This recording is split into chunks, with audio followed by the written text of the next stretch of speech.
NFL. This is the NFL.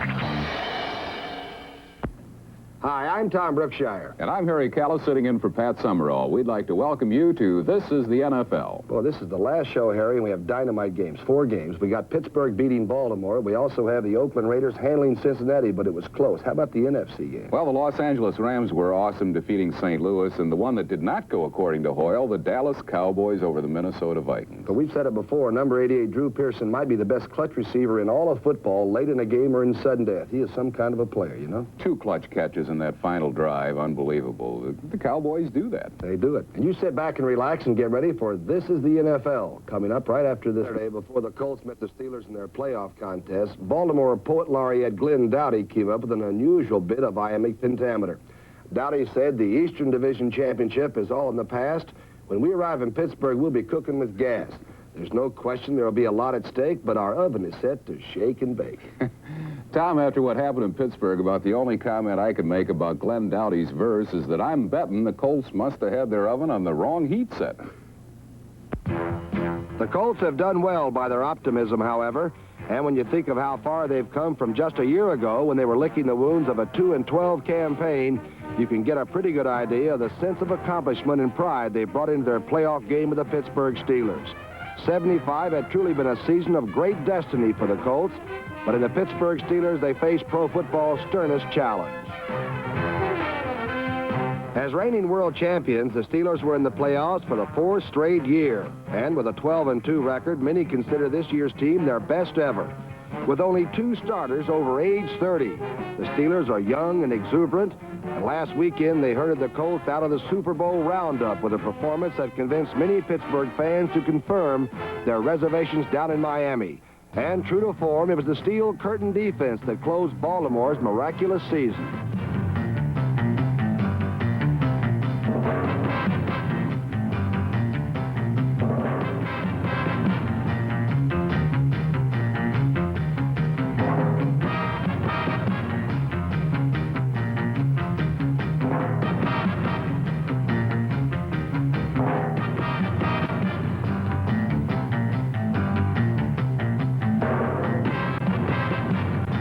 And while the Colts' running game was stopped cold by the Steelers, Burt Jones' aerial efforts were being defensed with equal rigor.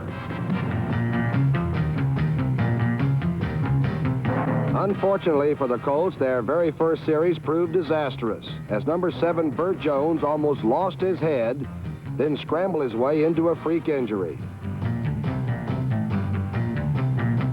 Number 24 J.T. Thomas hit Jones in the throwing arm.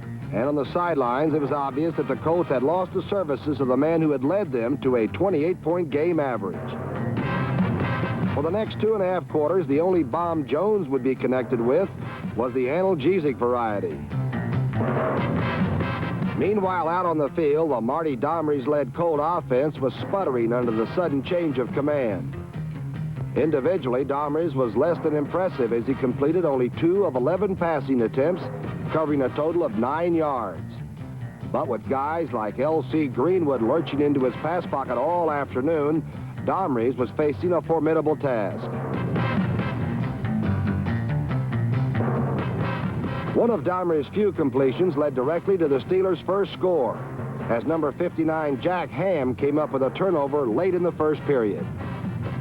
On the very next play, Terry Bradshaw to Frank Lewis gave the Steelers lots of yardage and even more momentum.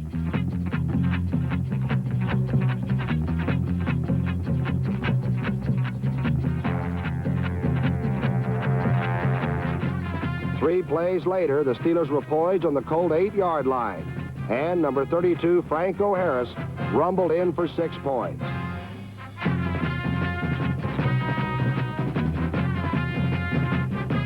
It was Franco's only score for the game, but his presence weighed heavily in its outcome. Ironically, Franco could well have been the game's GOAT, as twice he fumbled on critical occasions.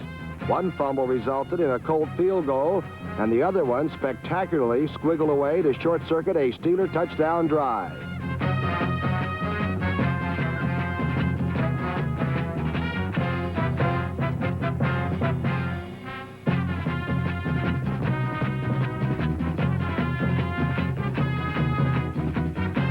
But while Franco Harris was having a bit of trouble finding the handle, his 153 yards rushing completely overshadowed the errors.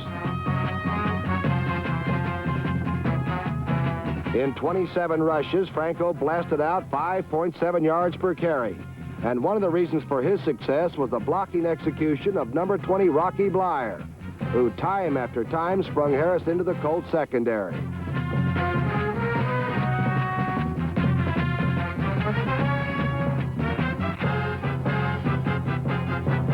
But Franco was not alone in the mistake column last weekend, as in the second quarter, Terry Bradshaw mistakenly threw a pass to number 42, Lloyd Mumford, who quickly set up Baltimore's first and last touchdown.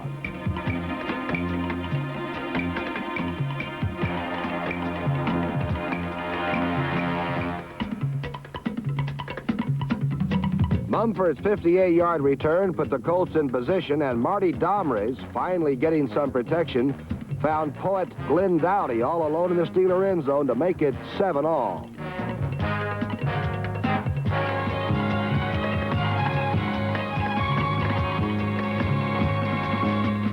Without Burt Jones, the Colts had come back to tie the Steelers.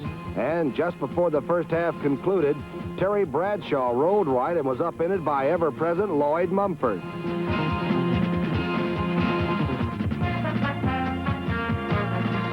Portentously, it appeared the Steelers, too, had lost their quarterback, as Bradshaw, in obvious pain, was helped from the field, the victim of a sprained knee.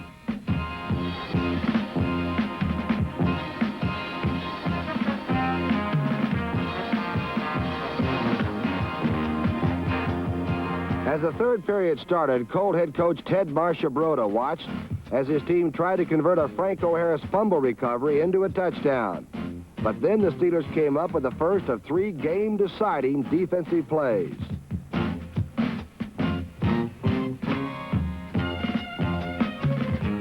Number 58, Jack Lambert, deflected the pass, and the Colts were forced to settle for 3 points and a 10-7 lead. On the Colts' next series, L.C. Greenwood was the hitter. And Lydell Mitchell the hittee, as the Colts were stopped cold by an aroused Steeler defense. And it wasn't just the linebackers in front 4 who were playing well, as Domres found trouble wherever he probed. Number 47, Mel Blunt, came up with his 12th interception of the season, and a play that Chuck Noll later called the game's turning point. With the ball on the Colts' 7-yard line, the Pittsburgh offense took the field with number 12, Terry Bradshaw, in full command of the helm. Bradshaw had come out to play in the second half and was gimpy, but nevertheless game. And down at the 7, all he had to do was hand off at number 20, Rocky Bleier. He did the rest.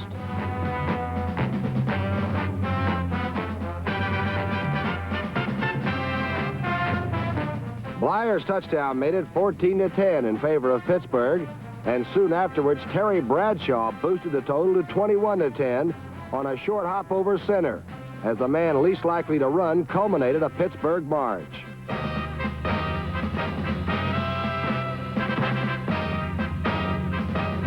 Immediately, Burt Jones came on to ignite a few final moments of drama. His shot to Glenn Dowdy covered 58 yards, and suddenly it looked like it was going to be a 21-17 ball game with 2.5 minutes left to play. But then from the Steeler 3-yard line, Jones set up to pass when number 59, Jack Ham, jarred the ball loose. Number 34, Andy Russell, scooped the fumble up and headed for the goal 93 yards away.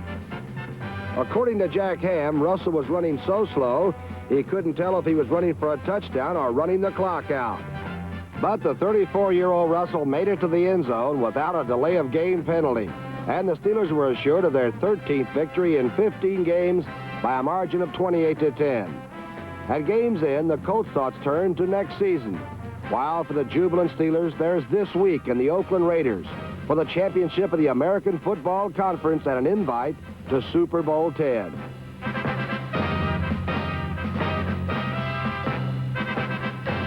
And as the clock ticked the final seconds off, the expressions of Terry Bradshaw tell a lot about the pressure of championship play.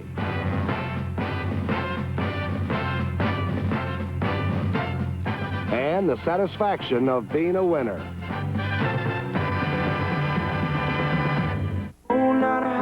Began, many pro football experts predicted that if there were to be an upset, it would come in the Cardinals-Rams game. The reasoning was that the potent St. Louis offense might be the team to take the impregnable Los Angeles defense apart. Harry, that's true. Many people felt the Rams secondary was suspect, and that a passing combination of Hart to Gray or Hart to Metcalf might score enough to win that game. Last week, the Cardinals fell behind early, and when they went to the air to catch up, they resembled a man caught in quicksand. The harder they struggled, the deeper they sank. That's true, and by racking up 35 points, the Rams proved that they could add a little glamour of their own to a town where glamour is a saleable commodity. Los Angeles is Hollywood, and no matter what the gala event, the cameras always go to work, recording the legend of Tinseltown. Unlike most people who are usually lens shy, when Los Angelinos see one pointed at them, they light up and put on a show.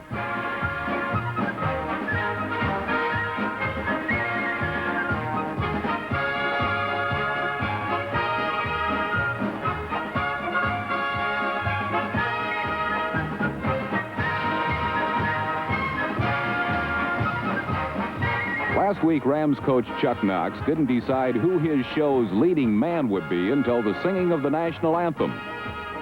And then it was not James Harris, who had led the Rams for most of the season, who got the nod. Instead, Harris had to watch reserve quarterback Ron Jaworski, fondly known as the Polish Rifle, take the reins against the Cardinals. And when the cameras began to roll, so did Jaworski's team. On the first series of plays, the Rams drove 79 yards to a lead they'd never relinquish.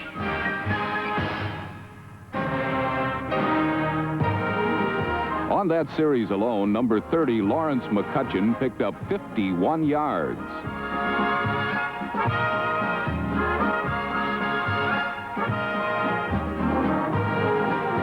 McCutcheon eventually finished the day with a playoff record 202 yards on a career-high 37 carries. But then Jaworski, who was born in Lackawanna, New York, heard those Hollywood cameras grinding, and he reacted like a longtime native to give Los Angeles a quick 7-0 lead.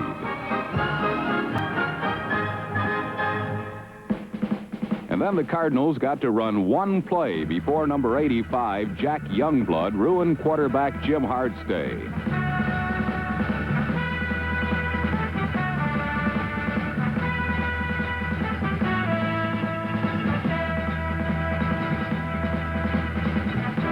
Youngblood's 47-yard touchdown was the first of his career as a defensive end, and he finished it with an old crowd-pleasing custom.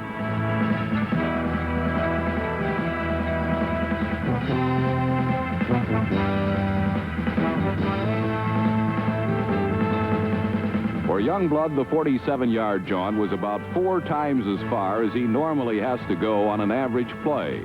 But what sweet pain.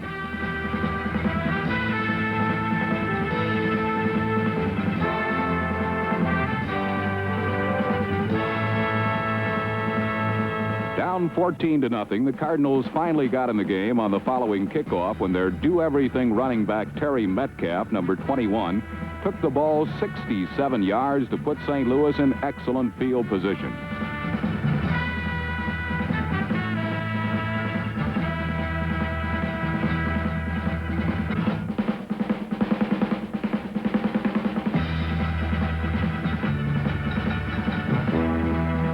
But in this playoff, the Cardinals were star-crossed.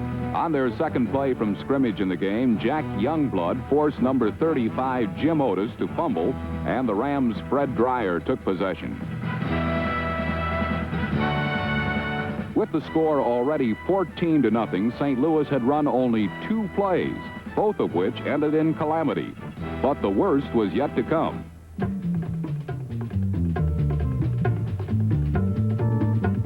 Now the Cardinals were forced to the air to try to catch up.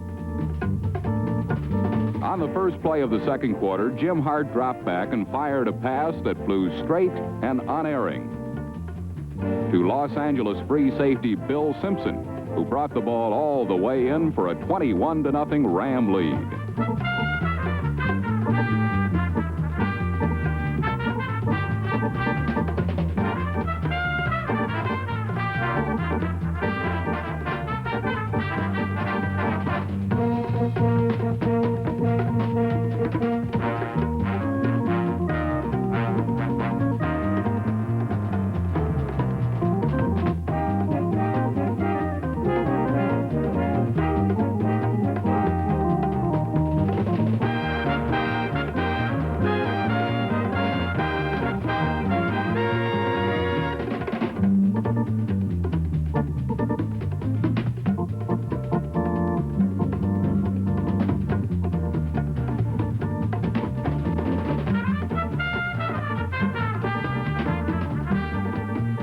intents and purposes, this play ended the game because the prospects of the formidable Los Angeles defense blowing a 3-touchdown lead were slim at best.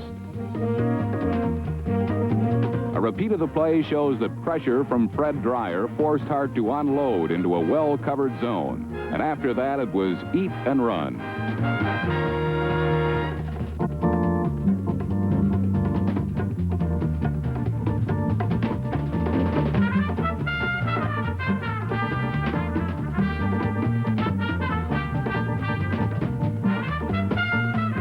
Interceptions, fumbles, and the rest of the apocalypse continued to plague Hart and his teammates.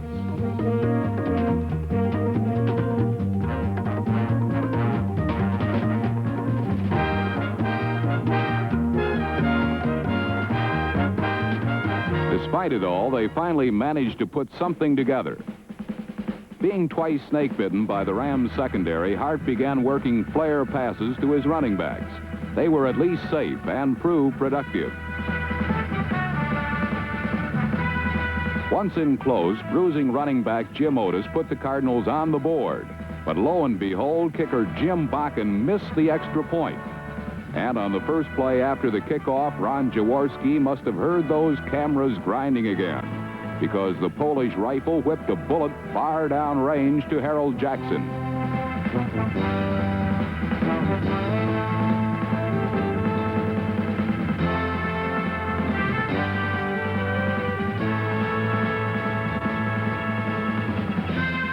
A repeat of the play makes it look easy.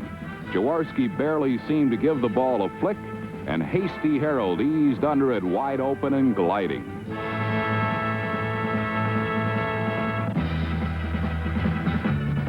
For St. Louis, the suddenness of the 66-yard streak and the 28-6 Los Angeles lead must have seemed the ringing of the death knell.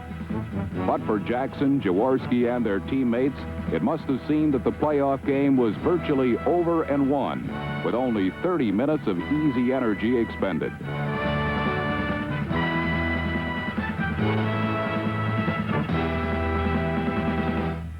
One of boxing. A lesser team than the Cardinals would have packed it in and given up. But St. Louis coach Don Coryell knew that his team could put that many points on the scoreboard in one quarter if they could just get themselves ignited. That's the way the Redbirds are. In the second half, they took the initiative and began a comeback which moved them within striking distance. Now Jim Hart had to make everything bread and butter. And who better to butter than his two most reliables, Terry Metcalf and Mel Gray. On this play, Metcalf chipped in 19 yards. And then, after a penalty, Gray came up with a drive-saving sideline reception.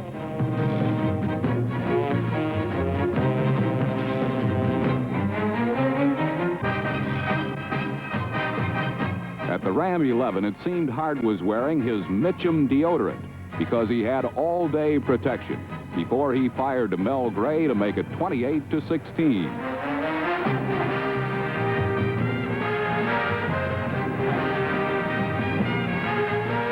But as they had proved earlier, the Rams were jealous of their big lead, and inspired by Jack Youngblood, the defense clamped shut on Hart and the Cardinals.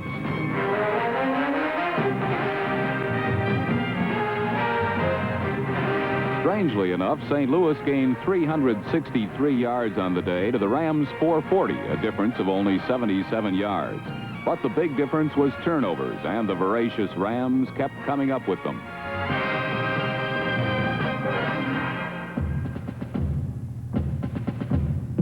Late in the fourth quarter, Bill Simpson's second theft closed the door on St. Louis. With Lawrence McCutcheon and Ron Jesse teaming up, the Rams roared in for their final score.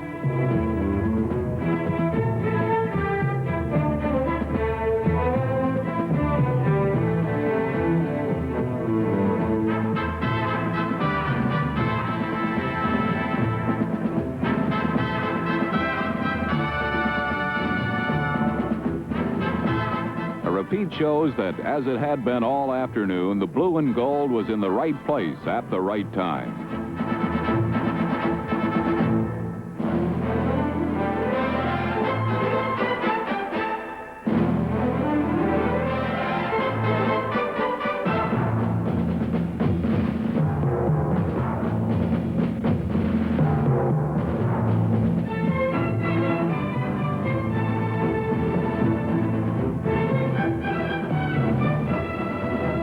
start the game, the Los Angeles Rams had played with verve, emotion, finesse, and brute strength.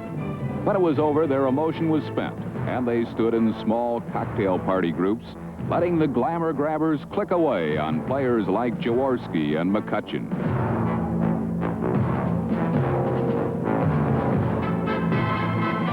While the heroes got the notoriety, the unsung heroes like the Rams' offensive line got the game ball to go along with their 35-23 victory and a berth at home in the NFC Championship against the Dallas Cowboys.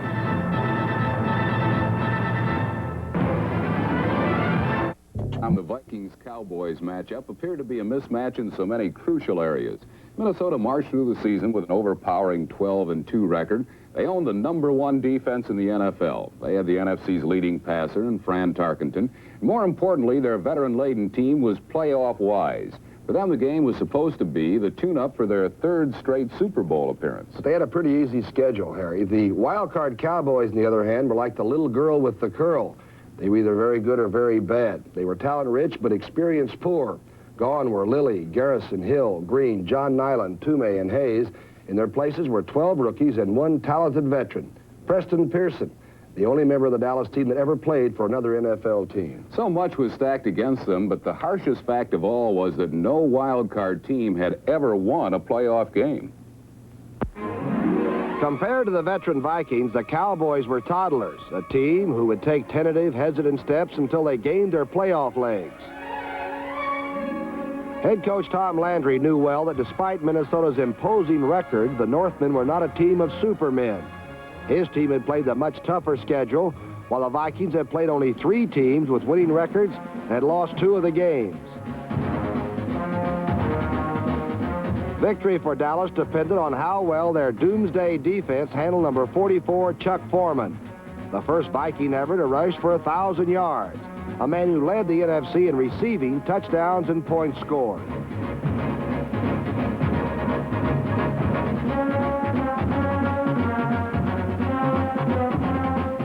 Chuck Foreman gained just over 50 yards because number 79, Harvey Martin, closed down inside. And number 72, Ed Too Tall Jones, shut down the outside and denied Foreman a channel to the sidelines.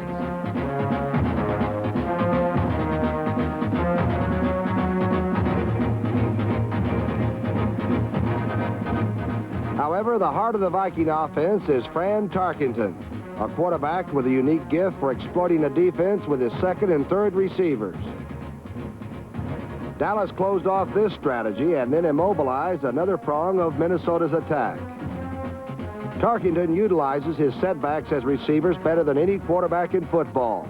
Between them, Chuck Foreman and number 49, Ed Marinero, caught an astounding 127 passes. But Dallas linebackers, like number 50, D.D. Lewis, read their keys perfectly, and they were burned on just one occasion when Tarkenton found Marinero in the soft area of the Cowboy zone.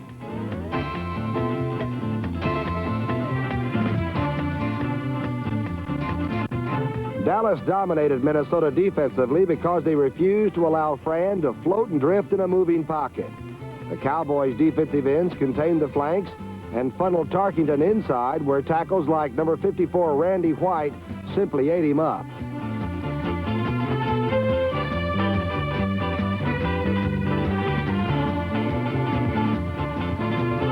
The most offensive play Minnesota could manage in the first half was a Neil Clabo punt. When number 43, Cliff Harris, thought better of fair catching Clabo's kick, the first break of the game occurred. Number 67, rookie tackle Pat Donovan, thought the ball had caromed off Harris's leg. It had not, and his overzealous play turned into a Viking recovery and led directly to the first score of the game, a 1-yard touchdown slam by Chuck Foreman. While Dallas' hopes crashed on the rocks of a rookie mistake, the veteran Vikings seized a toehold in the game and led 7-0. Dallas moved the ball consistently on Minnesota, but had not scored, mainly because of the disruptive influence of Viking defensive end Carl Eller, number 81.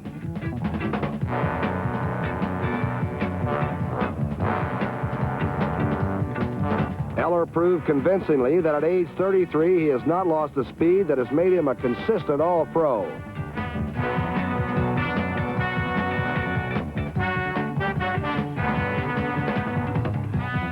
Mainly due to Carl Eller, Roger Staubach and the Cowboys were held scoreless in the first half. The best way to cool down a hot player is to stay away from his side, and Dallas did.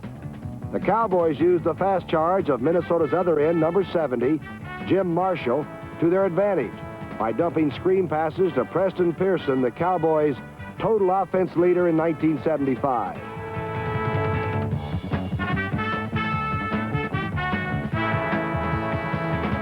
Pearson was easily the most valuable acquisition Dallas made this season, and his pick-a-hole style of running and long flowing stride chewed up the Vikings' deep defense.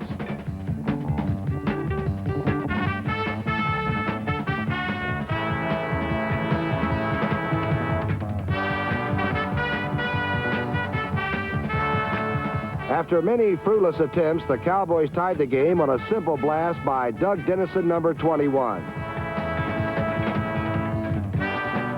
Dennison's touchdown and a later Tony Frisch field goal gave Dallas a 10-7 lead. It wasn't until late in the last quarter that Minnesota finally marshaled their first sustained drive of the game. Number 33, Brent McClanahan, provided the impetus and eventually the go-ahead touchdown.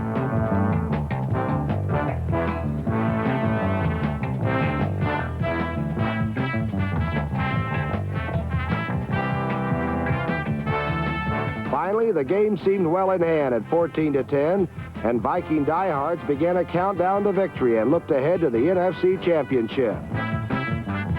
With 1:51 left on the clock, the Cowboys' situation looked hopeless, but Dallas had its shotgun, the number 1 offense in the NFC, and their magic man, wide receiver Drew Pearson, number 88.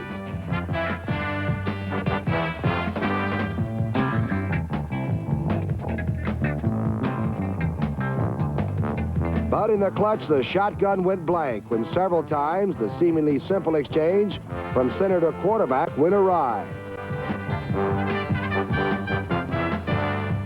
Dallas was forced to bring in rookie Kyle Davis at center, and with it, 4th and 16, Roger Staubach needed a miracle. Roger got it from Drew Pearson, whose disputed catch gave Dallas a breath of life at the 50-yard line.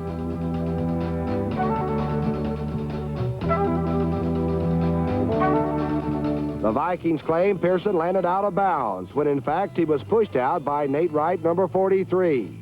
One thing that cannot be faulted is the execution of the play. Number 70, Rayfield Wright, drove number 81, Carl Eller, all the way from Minneapolis to St. Paul. And this allowed Staubach time to locate Pearson, whose concentration in the clutch is second to none.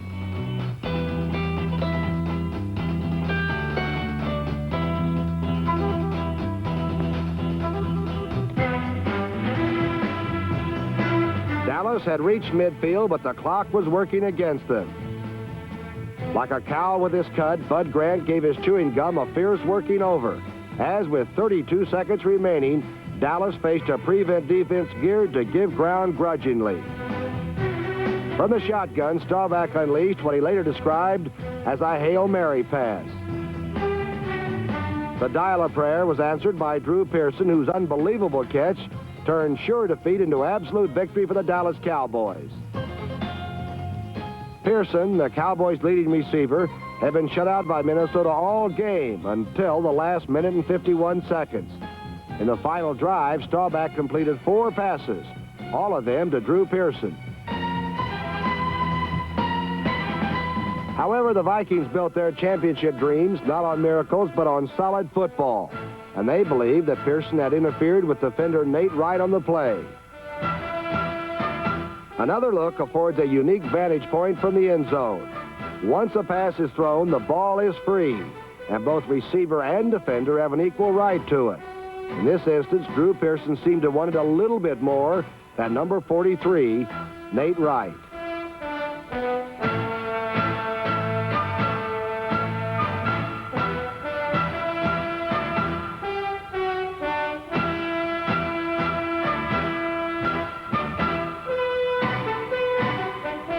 Drew Pearson's heroics have almost become commonplace in Dallas. He is already indelibly etched in history by the miracle of Thanksgiving Day and his reception of Clint Longley's pass against the Redskins. For Dallas, who didn't even expect to make the playoffs, the victory was especially gratifying. But in point of fact, it was deserved also, because for 60 minutes they had outplayed and out-hit a Viking team that was almost a surefire choice to end up in the Super Bowl. The mantle of Cinderella team has now been passed from the Baltimore Colts to the Dallas Cowboys. However, this week against the Los Angeles Rams, the bubble may burst and Dallas may turn into pumpkins once again.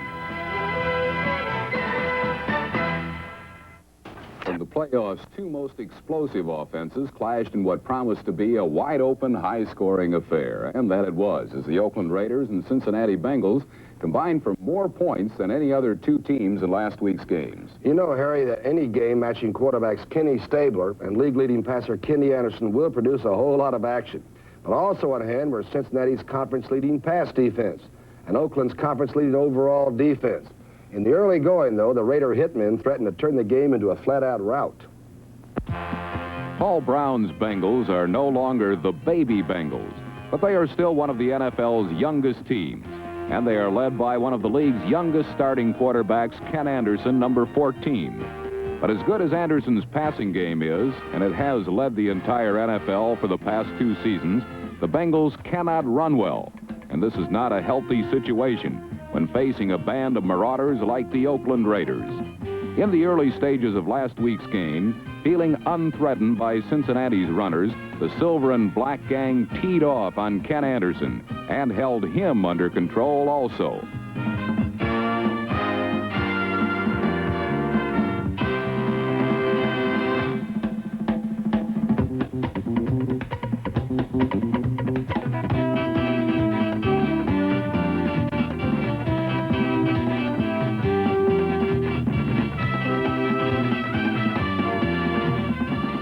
Unlike Ken Anderson, Ken Stabler was running a balanced offense, which is based in good part on the healthy respect, even fear every defense must have for wide receiver Cliff Branch, number 21.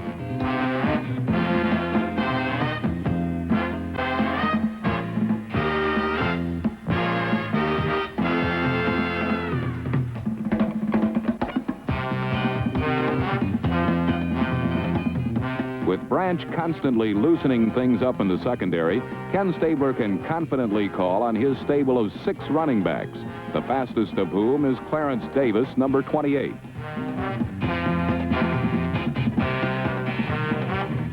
The most surprising Raider runner has been Pete Banaszak, number 40. The AFC's oldest running back rushed for 16 touchdowns this season, the most in the league, along with O.J. Simpson.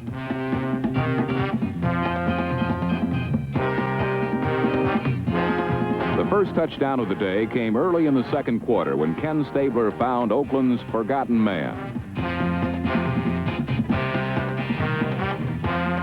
Number 49, Mike Ciani, the man who used to keep Cliff Branch on the bench, finally got his chance to score because of a knee injury to Fred Biletnikoff.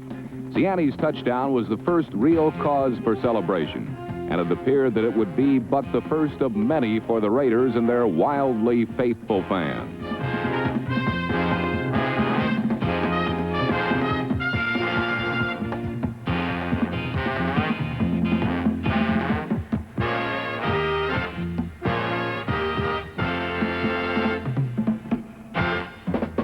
Ken Anderson finally got something started for Cincinnati midway in the second period with a play-action pass to his other wide receiver, Charlie Joyner, number 18.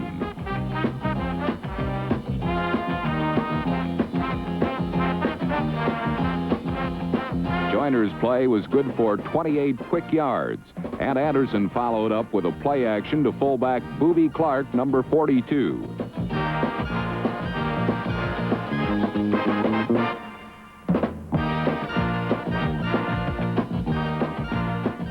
Cincinnati's rookie short yardage touchdown specialist, number 33, Stan Fritz, brought the Bengals to within 3 points.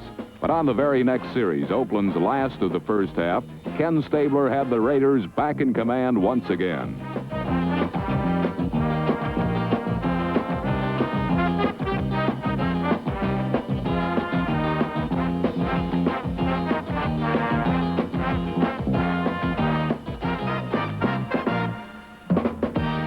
Tight end Bob Moore's touchdown was only Oakland's third score, but everything seemed well under control because in 5 first-half possessions, the Raiders had marched deep into Cincinnati territory all 5 times, and only a missed field goal and a blocked field goal had kept the halftime score at all respectable for the thoroughly outplayed Bengals.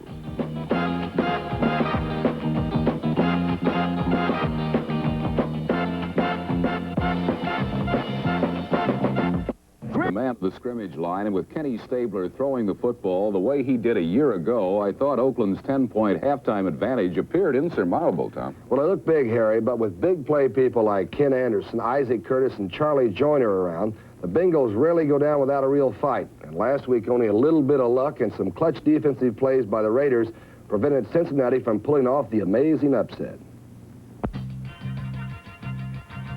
For Ken Anderson and the Bengals, the situation was looking more and more hopeless. They knew they had to pass, but the Raiders knew it too. And in particular, Ken Anderson's most dangerous receiver, Isaac Curtis, number 85, was forced to run his patterns empty-handed.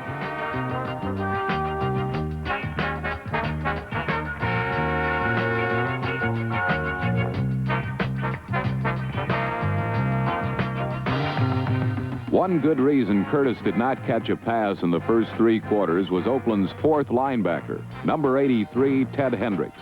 Of the Raiders' 5 sacks, Hendricks had 4, along with 4 other solo tackles, a batted down pass, and a blocked punt. Things looked even grimmer for Paul Brown and the Bengals when the Raiders scored again on their first possession of the second half. And with only 20 minutes left, the Bengals seemed on their way not only to defeat, but to humiliation.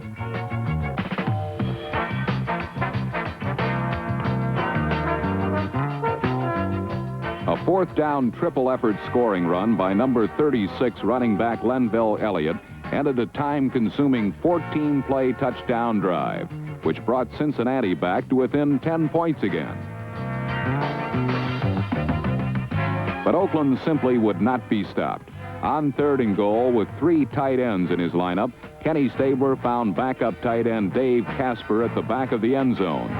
And once again, this time with only 10 minutes left, it appeared that humiliation was near at hand for the Bengals.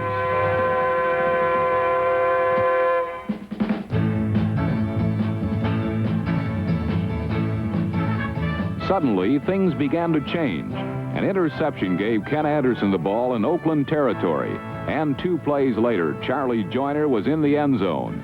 Now it was Oakland coach John Madden's turn to fret.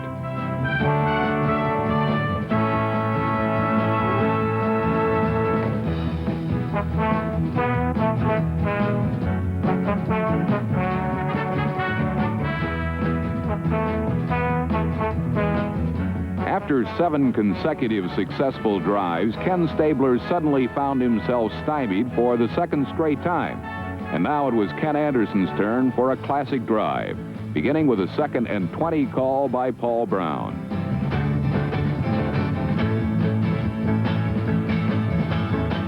Number 25, Chip Myers, gained 37 yards, the longest play of the game. And the Bengals were moving the ball against the AFC's top-ranked defense.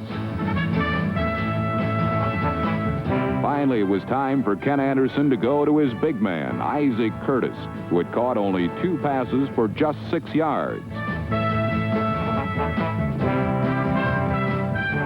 Almost unbelievably, the scoreboard in the Oakland Coliseum told of a whole new ball game.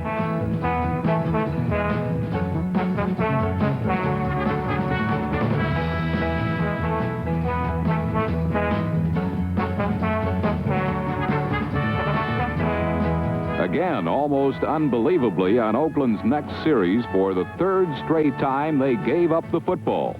This time on a fumble recovery by Ron Carpenter, number 70.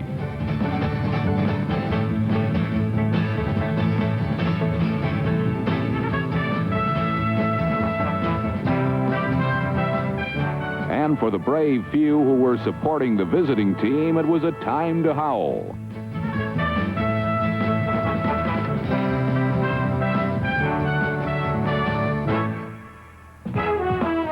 In the final minutes, 2 big plays saved the game for the Raiders.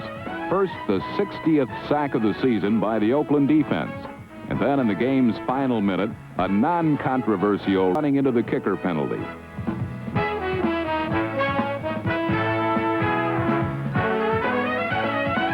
By virtue of their too close for comfort 31-28 victory over Cincinnati, the Oakland Raiders, winners of 8 division titles in the last 9 years, now advance to the AFC Championship game. That is the game that more often than not, historically, has been their final game of the season. And strangely enough, their opponent this year will again be the world champion Pittsburgh Steelers. The same Pittsburgh Steelers who will be playing Oakland in the playoffs for the 4th straight year. The Raiders say this time things will be different.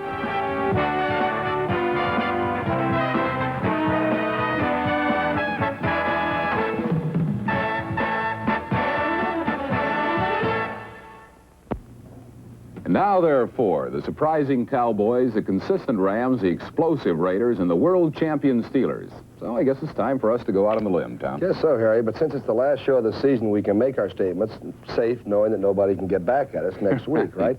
What about Oakland-Pittsburgh? Let's go to the FC. I like Pittsburgh, and I like Pittsburgh all the way. I think the steel curtain defense is too tough. All right, I think the Rams will be in the final against Pittsburgh. I think the Rams have a good chance of upsetting the Pittsburgh Steelers in the Super Bowl. I think Dallas will be in the final. We have one thing here. Pat Summerall mailed in this from down in Florida. He likes Arkansas in the Cotton Bowl, which doesn't have much to do with it. Well, at any rate, we hope you all enjoy the last 3 games of the year, and we hope you enjoyed this season on This Is the NFL.